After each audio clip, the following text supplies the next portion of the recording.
Aujourd'hui, j'ai l'honneur de commencer une nouvelle série dont je me réjouis énormément. C'est une série sur Philippiens. Donc, qui est-ce qui aime le livre de Philippiens? Cool, il y en a quelques-uns. Moi, j'aime beaucoup Philippiens, c'est un de mes livres préférés parce que je trouve que Paul raconte le message de Jésus de manière condensée, de manière personnelle, avec beaucoup d'émotion, avec beaucoup de passion. C'est un condensé un peu, je trouve, de Romains, et ça me parle. Donc, pendant les 4 prochains dimanches, avec une coupure au milieu, on va aborder Philippiens chapitre par chapitre, et on commence aujourd'hui, vous l'aurez deviné, avec Philippiens 1. Donc c'est parti pour un petit clip introductif à Philippiens 1. La lettre de Paul aux Philippiens. L'église de Philippe fut la première communauté de Jésus que Paul a créée en Europe de l'Est. Et cette histoire est racontée dans Actes chapitre 16. Philippe était une colonie romaine en Macédoine antique. Elle était pleine de soldats à la retraite et était connue par son nationalisme patriotique. Là-bas, Paul a fait face à la résistance quand il annonçait Jésus comme le vrai roi du monde. Après que Paul soit parti de là, ceux qui étaient devenus des disciples de Jésus ont continué à se heurter à la résistance et ont même subi des persécutions. Cependant, ils sont restés une communauté dynamique, fidèle à Jésus.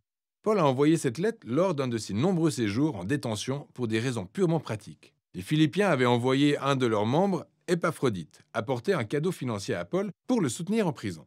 Paul envoie donc cette lettre en retour avec Épaphrodite pour les remercier et plus encore. La conception de cette lettre ne développe pas une seule idée du début à la fin, comme beaucoup des lettres de Paul. Au lieu de cela, Paul a organisé une série de courtes dissertations ou de vignettes. Elles tournent toutes autour du centre de gravité dans cette lettre, le poème du chapitre 2. Il raconte artistiquement l'histoire de l'incarnation du Messie, sa vie, sa mort, sa résurrection et son exaltation. Ensuite, dans chacune de ces vignettes, Paul va prendre des mots ou des idées clés de ce poème pour montrer ce que vivre en chrétien signifie en considérant sa propre histoire comme une expression vécue de l'histoire de Jésus. Paul ouvre la lettre avec une prière de remerciement et il remercie Dieu pour la générosité des Philippiens et pour leur fidélité. Il se dit certain que le travail de transformation de la vie que Dieu a commencé en eux continuera sous la forme d'expressions encore plus grandes, plus belles de la fidélité et d'amour. Paul se concentre ensuite sur leurs préoccupations évidentes du moment, son statut en prison. Être dans une prison romaine n'était pas une balade de santé, mais paradoxalement, il s'est avéré qu'annoncer la bonne nouvelle de Jésus a donné de bons résultats. L'ensemble des gardes romains, les administrateurs, savent que Paul est en prison pour avoir annoncé Jésus comme le Seigneur ressuscité. Et son incarcération a inspiré confiance aux autres chrétiens de parler plus ouvertement de Jésus. Paul espère qu'il sortira de prison. Mais il est possible qu'il soit exécuté. En y réfléchissant, il se dit que ce ne serait pas si mal que ça. Car moi, dit Paul, la vie est le Messie. Et si je dois mourir, j'y gagne. Pour Paul, sa vie dans le présent et l'avenir est définie par la vie et l'amour de Jésus pour lui. S'il est exécuté, cela signifie qu'il sera présent avec Jésus, ce qui est super pour lui. S'il est libre, cela signifie qu'il pourra continuer à travailler pour créer d'autres communautés de Jésus, ce qui est mieux pour les autres. Voilà ce qu'il espère. Regardez comment fonctionne son raisonnement ici. Mourir pour Jésus n'est pas le vrai sacrifice pour Paul. Au contraire, c'est rester en vie pour servir les autres. C'est la manière de Paul de participer à l'histoire de Jésus, souffrir pour aimer les autres plus que lui-même. Paul se tourne ensuite vers les Philippiens et les exhorte à participer à l'exemple de Jésus en suivant ce même état d'esprit. Il dit « Votre vie de citoyen doit être digne de la bonne nouvelle sur le Messie. » Ces chrétiens de Philippe vivaient dans un foyer de patriotisme romain. Mais leur mode de vie devait être façonné par un autre roi, celui de Jésus. Ceci pourrait entraîner des persécutions, mais ils ne doivent pas avoir peur, car souffrir pour être associé à Jésus est une façon de vivre l'histoire de Jésus lui-même. Voilà, donc c'est une bonne introduction. J'espère que vous avez suivi. Si jamais vous trouvez ça sur YouTube en tapant Philippiens, c'est Bible Project et je trouve que c'est excellent ce qu'ils font. J'ai appelé ce message Philippiens 1 ou alors Christ, le personnage principal de ma vie. Et j'ai envie maintenant que chacun imagine que je prenne une caméra et que je filme ta vie depuis ta naissance jusqu'à ta mort. Chaque seconde, chaque minute de toute ta vie qui est filmée avec une caméra. Ça, c'est un peu le fil rouge de mon prêche. Donc on imagine ce que ça représente, je sais que c'est impossible, mais ce n'est pas la question. Et qui sera le personnage principal de ce film? Déjà, dans le petit clip qu'on a vu, là, qui était le personnage principal? Des idées? Jésus, Paul, Épaphrodite, peut-être. Les Romains. Enfin, il y avait plusieurs personnages. Donc vraiment, imagine qu'on filme toute ta vie. Moi, ça me fait un peu peur, mais heureusement, ça n'arrive pas. Bref, un petit mot sur le contexte. Il a dit quelques mots, mais j'ai envie de développer un tout petit peu ça, parce que c'est important pour vraiment comprendre de quoi on parle dans cet épître. Donc, l'église de Philippe a été fondée par Paul entre l'année 49 et 52. Et dans le livre des Actes, au chapitre 16, on lit que Paul était conduit par l'Esprit pour aller en fait annoncer l'évangile aux non-juifs. Et ça, c'est quelque chose de révolutionnaire. Philippe, c'est la première église hors du pays juif. C'est Lydie, pour ceux qui se souviennent du chapitre d'Acte 16. C'est la première personne non juive dont Dieu ouvre le cœur et se révèle à elle. Lydie. C'est assez fou, hein? C'est révolutionnaire. Donc, quand il écrit ce texte, Paul, il est prisonnier. On ne sait pas où. C'est peut-être à Rome, peut-être à Césarée, à Éphèse, à Corinthe. Il y a des livres entiers sur l'emplacement de Paul quand il écrit cette lettre, mais au final, ce n'est pas le plus important. Ce qu'il faut comprendre, c'est que la prison à l'époque, ce n'est pas comme aujourd'hui.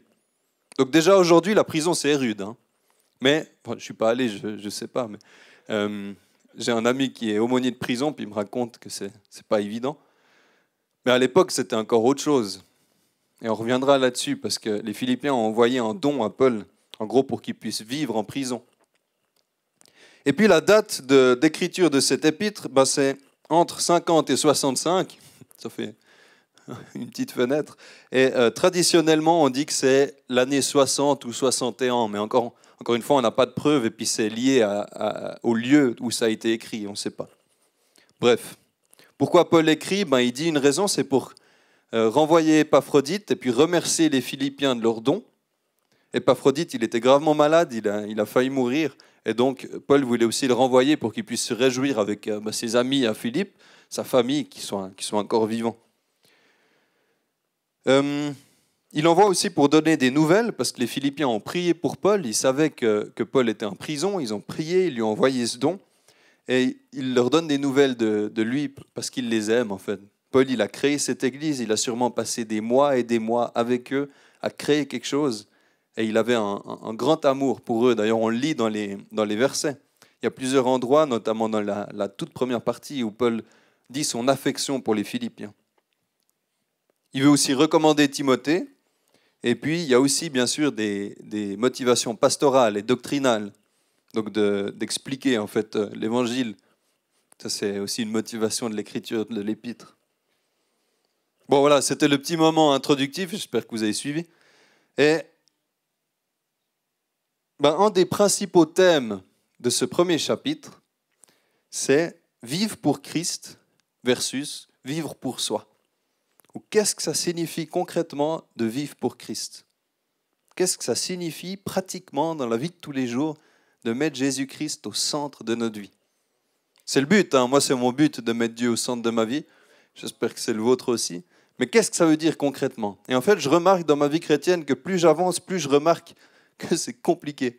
Et qu'il y a tout, c'est profond, c'est vraiment intense de mettre Christ au centre. Et on peut toujours grandir et le mettre, je dirais, de plus en plus au centre.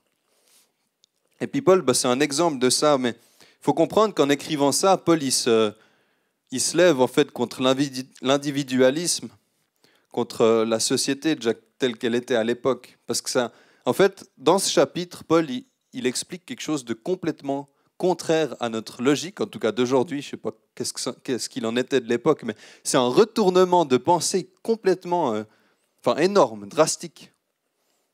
Et on va venir, ne vous inquiétez pas, je vais expliquer en quoi. Alors Paul est un exemple de quelqu'un qui vit pour Christ et non pour lui-même. Paul n'est pas le personnage de sa propre vie. Si on avait ce film de la vie de Paul, alors bien sûr ce serait lui qu'on verrait le plus, ça c'est logique vu que la caméra le suit, mais ce ne serait pas lui qui aurait le plus d'importance. Ce ne serait pas sa volonté qui est faite, ce serait celle de Jésus-Christ. et ça c'est ce que j'ai envie de déclarer sur ma vie et sur chacune de nos vies, que Jésus-Christ soit le personnage le plus important. Et donc peut-être certains l'ont vu, le film Paul, apôtre du Christ. Moi je l'ai trouvé excellent, quelqu'un l'a vu? C'est un bon film, hein, je vous encourage, mais je dirais que le titre est faux. Ça devrait être l'histoire de Jésus-Christ dans la vie de Paul. Parce que le personnage principal, encore une fois, c'est Jésus-Christ. Ok, on va développer tout ça. Il y a en fait 3 points dans ce chapitre qui nous montrent comment Paul vit concrètement cette réalité de mettre Christ au centre. Le premier point, Paul dit que c'est plutôt bien d'être en prison. Si je paraphrase ce qu'il dit, c'est vraiment ça, c'est plutôt bien d'être en prison. Ok. Alors, je rappelle que les conditions de vie en prison de l'époque, je ne sais même pas s'ils avaient de la nourriture fournie par la prison. Donc il y a vraiment une dépendance des gens de l'extérieur qui doivent amener à manger, amener ce qu'il faut pour que la personne survive. Et je ne sais pas s'ils avaient leur heure de sortie comme aujourd'hui. Enfin, je n'ai pas étudié la prison à l'époque, mais ça ne devait pas être drôle. Et pourtant, ce qui semble logique, c'est Paul devrait dire au secours. Je suis en train de partager l'évangile, je suis en train de construire l'église de Dieu, je suis en train de donner toute ma vie, mon cœur, mes tripes, tout ce que j'ai pour que le royaume de Dieu soit bâti, puis voilà que je suis en prison. Tout est fini. Ma réputation est brisée, j'ai plus de crédibilité, je suis un criminel, je suis perçu comme un criminel. C'est la fin, quoi. Mince. C'est ce qui semblerait logique. Plutôt qu'une lettre comme il l'a écrite, ce serait une lettre « Au secours, venez me libérer ». Et pourtant, ce n'est pas ce que Paul dit. Si on lit ce qu'il dit, au verset 12 et 14, que vous pouvez lire en même temps que moi, « Je désire que vous le sachiez, frères et sœurs, ce qui m'est arrivé a plutôt contribué au progrès de l'Évangile. En effet, dans tout le prétoire et partout ailleurs, personne n'ignore que c'est pour Christ que je suis en prison. Et la plupart des frères et sœurs, encouragés dans le Seigneur par mes chaînes, ont plus d'assurance pour annoncer sans crainte la parole. » C'est génial. Lui, il voit son incarcération comme une opportunité que Dieu soit glorifié, que Dieu resplendisse, que l'Évangile soit propagé, puis en plus, ça encourage les autres. Génial. Allons tous en prison. Donc vraiment une occasion de témoigner, puis un encouragement pour les autres. Et en fait, par ce premier point, ce que je ressors pour ma question, comment vivre Jésus-Christ au centre, c'est la chose suivante. Peu importe les circonstances, Paul cherche la gloire de Dieu. Peu importe ce qui se passe, Paul cherche à ce que Dieu resplendisse au travers de tout ça. Il ne s'attarde pas sur les circonstances, sur la situation, mais où qu'il soit, quoi qu'il se passe, quoi qu'il fasse, il cherche à ce que Dieu soit glorifié là au milieu. Et c'est une attitude, c'est un état d'esprit qui est révolutionnaire. Ce qui importe, ce n'est pas ce que je vis, mais c'est que Dieu resplendisse dans ce que je vis. Peu importe ce que je vis, tant que Dieu resplendit, c'est cool. Paul ne prête pas d'importance à son confort, à sa situation, à sa réputation, à ses plans, à ses envies, à rien en fait. Il porte attention à ce que Christ resplendisse. Donc, c'est un gros morceau pour vivre ça. On a besoin de la grâce de Dieu. Ok, le deuxième point. Peu importe que certains prêchent Jésus avec des mauvaises motivations. Peu importe que certains prêchent Jésus avec des mauvaises motivations. Alors, on va lire les versets 15 à 17. Certains, donc c'est juste après. Certains, c'est juste après. Certains, il est vrai, proclament Christ par jalousie, avec un esprit de rivalité. Mais d'autres le proclament avec de bonnes intentions. Les uns agissent par amour, sachant que je suis là pour la défense de l'Évangile. Les autres, animés d'un esprit de rivalité, annoncent Jésus avec des intentions qui ne sont pas pures et avec la pensée d'augmenter les souffrances de ma détention. Alors, problème. Je suis bloqué en prison et dehors, il y a des gens qui annoncent Christ pas de la bonne manière. Qu'est-ce qu'il va bien pouvoir faire? C'est un vrai problème. Il est bloqué. Il est en prison. Alors, on ne sait pas exactement de quoi il s'agit. Il y a des débats avec les théologiens, les historiens, de savoir qui ces gens étaient, et puis qu'est-ce qu'ils prêchaient exactement. Donc je ne vais pas refaire tout le débat, c'est assez mystérieux, mais ça pourrait être des gens qui prêchent la même chose que Paul, la même doctrine, mais avec une motivation égocentrique. Ou alors ça peut être des gens qui annoncent Christ avec l'objectif, parce que Paul dit contre moi, avec l'objectif de nuire à Paul. Donc je ne sais pas exactement ce que ça veut dire, mais c'est pour que vous puissiez vous imaginer un petit peu. Et puis aujourd'hui, on peut imaginer que ce serait un prédicateur qui prêche pour la célébrité. Il cherche la renommée, il cherche la célébrité, et donc il prêche avec cette motivation. Ou alors une église qui cherche à manipuler ses membres. Des mauvaises motivations dans un bon évangile, en gros. Qu'est-ce que Paul va faire? Est-ce qu'il va sortir de prison puis aller faire des débats? Est-ce qu'il va les supprimer? Il avait déjà tué des gens. Hein. Comment faire taire ou comment changer la motivation de ces gens? Eh bien, si on lit les versets 18 à 19, qu'importe. De toute manière, que ce soit pour des mauvaises raisons, que ce soit sincèrement, Christ est annoncé, je m'en réjouis et je m'en réjouirai encore. Car je sais que cela aboutira à mon salut grâce à vos prières et à l'assistance de l'Esprit de Jésus-Christ. Voilà, c'est ça la réponse de Paul. Concrètement, il laisse faire. Qu'importe, Christ est annoncé. Et en fait, ce qu'il dit par là, c'est que Dieu ne s'attarde pas aux motivations des hommes. Dieu peut agir même si quelqu'un a des mauvaises motivations. Et je dirais même plus que ça, Dieu peut même utiliser des actions qui sont contre lui pour sa gloire. En gros, il nous fait la grâce de bosser avec lui, à chacun de nous, mais il n'est pas dépendant de ce qu'on fait. Et ça, c'est cool. Ça rassure un petit peu. Même si je prêche mal aujourd'hui, Dieu peut toucher ton cœur.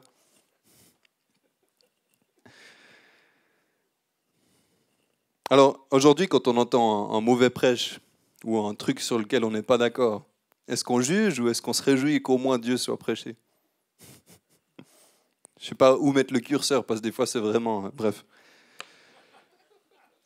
En gros, le deuxième point de comment vivre Christ, comment mettre Christ vraiment au centre de nos vies, au centre du film de notre vie, Paul lâche prise sur ce qu'il ne peut pas contrôler, sachant que Dieu gère. Lâcher prise sur ce qu'on ne peut pas contrôler, sachant que Dieu gère. Et c'est compliqué d'apprendre l'abandon, la dépendance, de laisser Dieu gérer. Même quand ça ne ressemble pas à ce qu'on avait imaginé, on sait que Dieu est aux rênes, que Dieu est au, je ne sais plus comment on appelle, au machin pour guider un navire. Gouvernail, merci. Donc même sa propre vie, Paul sait que c'est Dieu qui la gère, ce n'est pas lui. Donc il ne perd pas son énergie, il ne perd pas son temps à s'inquiéter. Mais il a une profonde confiance que Dieu est au contrôle de toutes choses, même quand ce n'est pas ce qu'il avait prévu. Amen. Troisième point, et là je pense que c'est le plus tendu, celui qui me défie le plus dans mon petit cerveau. La mort m'est en gain. Donc, la mort m'est en gain, c'est ce que dit Paul. Est-ce que Paul est suicidaire? Ça, c'est fou. Il dit la mort m'est en gain. Donc, il l'a déjà expliqué un petit peu dans la vidéo, mais j'ai envie de reprendre ça et d'aller encore un petit peu plus profondément dans cette parole. Versets 20 et 21. Conformément à ma ferme attente et à mon espérance, je n'aurai honte de rien. Mais maintenant, comme toujours, la grandeur de Christ sera manifestée avec une pleine assurance dans mon corps, soit par ma vie, soit par ma mort. En effet, Christ est ma vie et mourir m'est en gain. Christ est ma vie et mourir m'est en gain. Waouh! Alors, le premier verset, le verset 20, ça rejoint le point 1. En gros, Paul il dit, quoi qu'il arrive, que je meure, que je vive, au moins Christ sera glorifié. Donc, ça rejoint le point, je ne sais déjà même plus comment je l'ai appelé. Peu importe les circonstances, Paul cherche la gloire de Dieu. Donc même par sa mort, en fait, il cherche la gloire de Dieu. Mais ensuite, le verset 21, Christ est ma vie et mourir m'est un gain. Alors, il faut bien comprendre que l'objectif de Paul, c'est pas d'être libéré des souffrances, d'être libéré de la prison par la mort. En fait, pour lui, la mort n'est pas une fuite. Il ne cherche pas à enfin finir sa vie, qui était compliquée. Dans des passages, il raconte ce qu'il a vécu. Chapeau. Mais il ne cherche pas à fuir ça par la mort. Ce qu'il cherche par la mort, c'est à rejoindre Christ. Faut le comprendre d'une manière positive. Et Paul, il a déjà commencé sur cette terre à vivre sa vie avec Christ, à connaître Christ, à travailler avec lui, à œuvrer avec lui, à être dans l'intimité avec Jésus-Christ. Mais il sait que lorsqu'il mourra, il vivra la plénitude de tout ça. Il vivra complètement avec Christ, sans barrière, sans interface, sans filtre entre les deux. Il sera pleinement et parfaitement dans la présence de Dieu. Et c'est ça qu'il désire. C'est ça sa motivation dans la mort, c'est de enfin vivre la plénitude de la relation avec Dieu. En fait, il a tellement l'assurance de ce qui se passera après sa vie. Il sait, il est tellement sûr que ça ne le dérange pas de mourir. Il préférerait même mourir. Comme ça, il sera avec Jésus-Christ. Et quand je disais que ça retourne notre manière de penser, là, on est en plein dedans. C'est fou, mais pourtant, Paul, il est sincère. Mais si on continue, versets 22 à 24. Cependant, s'il est utile pour ma tâche que je vive ici-bas, je ne saurais dire ce que je dois préférer. Je suis tiraillé des deux côtés. J'ai le désir de m'en aller et d'être avec Christ, ce qui est de beaucoup le meilleur. Mais, à cause de vous, il est plus nécessaire que je continue à vivre ici-bas. En gros, il dit qu'il faut qu'il continue son œuvre, quoi. Qu'il n'a pas fini ce qu'il avait à faire. Et il a fait beaucoup. Il a écrit la moitié du Nouveau Testament, il a bâti des églises, il a évangélisé les non-juifs. Je veux dire, il a pas chômé. Et souvent, on se dit que, en tout cas moi, je me suis dit souvent que le plus grand sacrifice pour un chrétien, c'est le martyre. De mourir pour Jésus. Mais Paul dit tout le contraire. Il dit que pour lui, le plus grand sacrifice, c'est de rester sur cette terre et de continuer son œuvre, alors qu'il aurait tellement envie d'aller vers Christ. Donc, ce n'est pas une théologie du suicide. Je préfère quand même dire les choses clairement. Mais il attend avec impatience le moment où il sera promu pour la gloire. Ça, c'est les salutistes, l'armée du salut, qui utilisent cette formulation promu pour la gloire quand quelqu'un meurt, et je trouve ça tellement beau.